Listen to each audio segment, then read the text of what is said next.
Buenos días, el tema que se va a tratar en esta mañana es el plan de control, supervisión e indicadores de los proyectos educativos.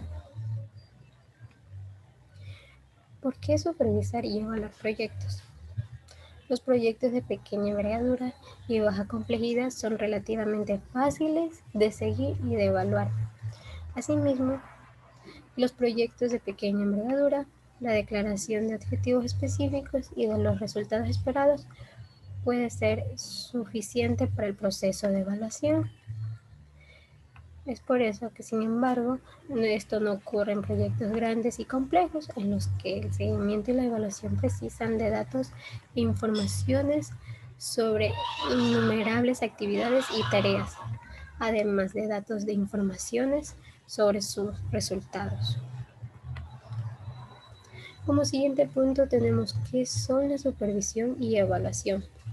Pues bien, la supervisión es el seguimiento continuo y sistemático de las actividades previstas, verificando si la ejecución del proyecto se está produciendo de acuerdo con lo planteado. Es por esto que la supervisión acompañada del trabajo que se está realizando, que son las entradas, los procesos y las salidas, con la atención centrada y la eficiencia del proyecto. Mientras que la evaluación es el análisis de los resultados obtenidos a través de la realización de las actividades del proyecto, verificando en qué medida se han alcanzado los objetivos. Pues bien, continuamos las relaciones de causa y efecto en los elementos de ejecución de un proyecto. Si bien es cierto, para que un proyecto agregue beneficio o valor al ambiente, el impacto se debe provocar cambios.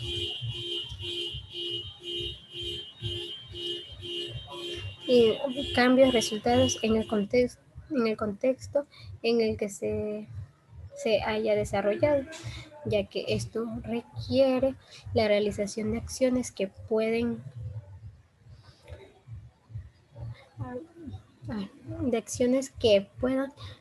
contribuir a promover esos cambios. Las acciones finalizadas representan las salidas del proyecto en forma de actividades concluidas, servicios prestados o productos entregados.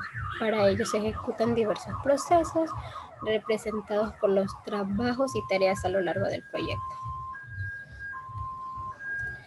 Pues bien,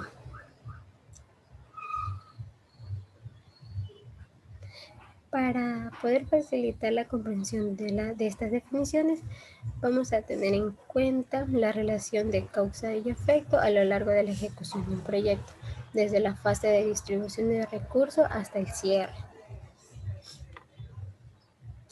Como aquí podemos observar en esta imagen, tenemos que estas están divididas en acciones de supervisión y acciones de evaluación. Es por esto que las acciones de supervisión se refieren a los procesos, a que son las actividades y tareas que están desarrolladas en el proyecto con sus respectivas entradas y salidas.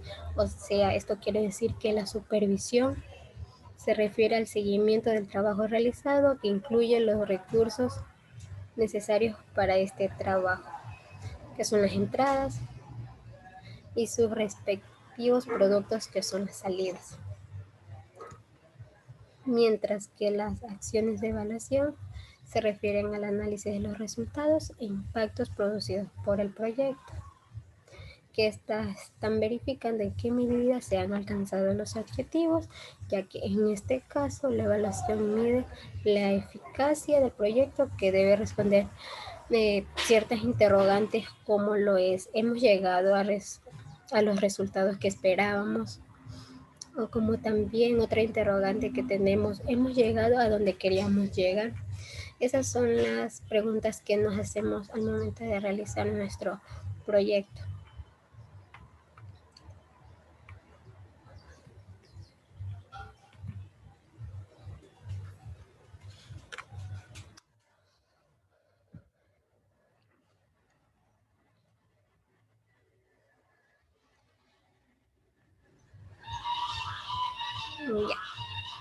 Para finalizar, los procesos de supervisión y evaluación son interdependientes y complementarios.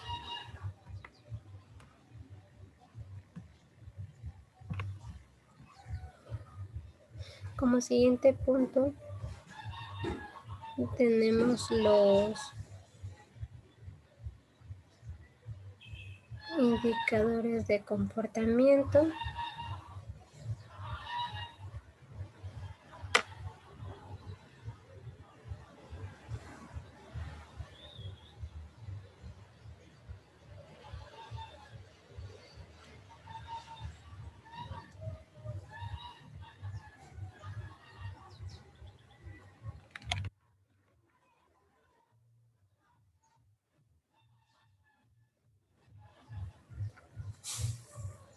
Que nos dice que es fundamental en la supervisión y la evaluación de proyectos y que un indicador es un término genérico atribuido a la medición facilitada por un instrumento determinado.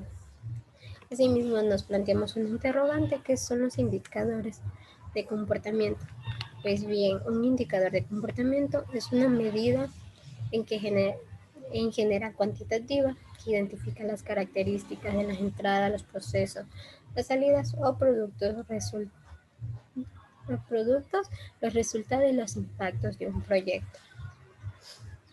Asimismo, los indicadores educativos son estadísticos, que éstas se ven reflejadas en aspectos importantes como el comportamiento del sistema relacionados con la realización de los objetivos sociales.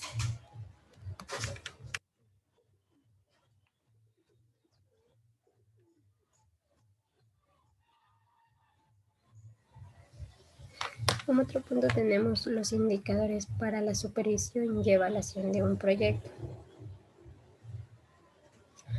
En esto nos quiere decir que para realizar un proyecto es posible definir los indicadores que cuantifiquen los recursos que se estén utilizando, que en este caso son los indicadores de entrada, el trabajo que son las actividades y las tareas que se están realizando. Y que en esta parte son los indicadores de procesos. Por último, los productos o servicios resultantes del trabajo realizado, que estos son los indicadores de salida. Siguiente punto tenemos la elaboración de los indicadores de un proyecto. La elaboración de un plan de supervisión y evaluación de un proyecto PCE se basa en la definición de los indicadores de los respectivos instrumentos de recogida de datos, ya que en esta nos dice que los indicadores determinan qué datos serán necesarios para medir los trabajos desarrollados y los resultados alcanzados, en la medida de que los instrumentos de recogida de datos determinan la forma de obtener estos datos. En general, los indicadores necesarios para el PCG de un proyecto se construyen a medida con arreglo a las necesidades específicas del proyecto. Otro punto tenemos el criterios de construcción de indicadores. Pues bien, construir o seleccionar buenos indicadores es un proceso de acumulación de conocimientos y experiencia de los equipos de proyecto. Pues bien, para construir buenos indicadores es preciso contar también con una buena elaboración de los elementos estructurales del proyecto, como lo es el concepto bien definido, como los resultados esperados claramente enunciados, así como un plan de acción bien diseñado, con los productos o servicios y los respectivos procesos claramente explicitados o explícitos. Y como por último punto tenemos los criterios que contribuyen a la construcción y selección de indicadores de comportamiento de proyectos. tenemos el método de obtención de medidas, que en este caso nos dice que es un indicador puede medir un resultado de una forma directa o indirecta, que lo ideal es que el indicador mida directamente el resultado que queremos verificar. Si eso no fuese posible, pueden utilizarse métodos indirectos para así obtener los datos correspondientes de un indicador. Como siguiente tenemos la objetividad, que en este caso nos dice que un indicador objetivo es aquel que no da margen a la ambigüedad con respecto a lo que se está midiendo. Una buena prueba es verificar si diferentes personas dan la misma interpretación del indicador en cuestión. Una regla general es tener un indicador para cada medida, o sea, esto no es recomendable combinar muchas variables para que las mida un único indicador. Siguiente tenemos cantidad de indicadores. Nos realizamos la pregunta que es ¿cuántos indicadores hay que utilizar para medir estos resultados? Pues bien, esto va a depender de la complejidad de los resultados, de lo que queramos medir, de los recursos disponibles y de la cantidad de información necesaria para la medida deseada. Y por último tenemos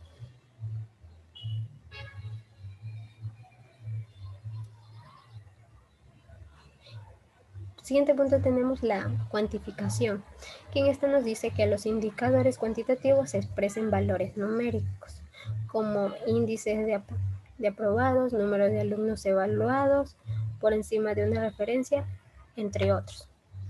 Los indicadores cualitativos son observaciones descriptivas al parecer de un especialista sobre el rendimiento de una asignatura, el estado de la satisfacción de los profesores, etc.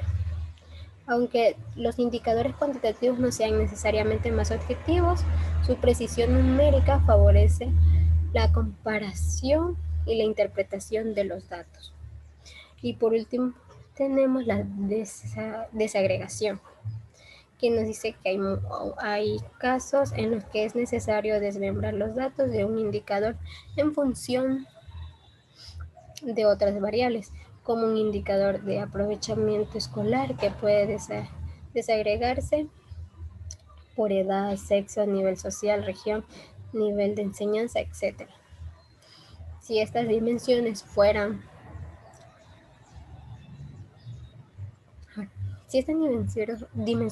esenciales para evaluar un resultado, este criterio debe tener en cuenta en la construcción de indicadores y de los instrumentos de recogida de datos. Gracias.